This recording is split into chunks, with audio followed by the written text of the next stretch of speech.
Kita lihat yang terakhir, saudara, ada siswa ujian di tenda darurat. Hujan deras yang melanda 3 desa di Kabupaten Polewali Mandar, Sulawesi Barat mengakibatkan warga panik akibat permukiman diterjang banjir. Bahkan para siswa SD di Kecamatan Matakali terpaksa melaksanakan ujian sekolah di tenda darurat.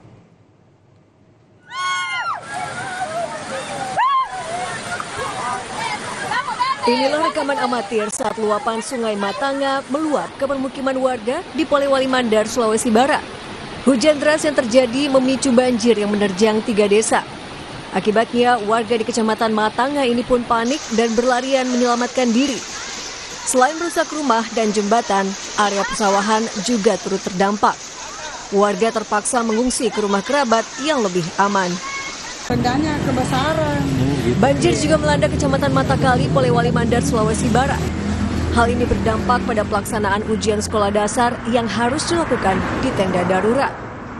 Para siswa terpaksa mengerjakan ujian di tengah cuaca yang tak menentu serta bisingnya suara kendaraan.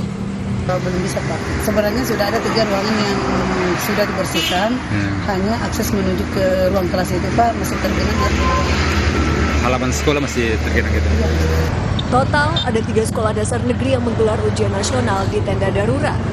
Pihak sekolah berharap proses pembersihan lumpur bisa segera diselesaikan agar proses belajar mengajar bisa dilaksanakan dengan nyaman.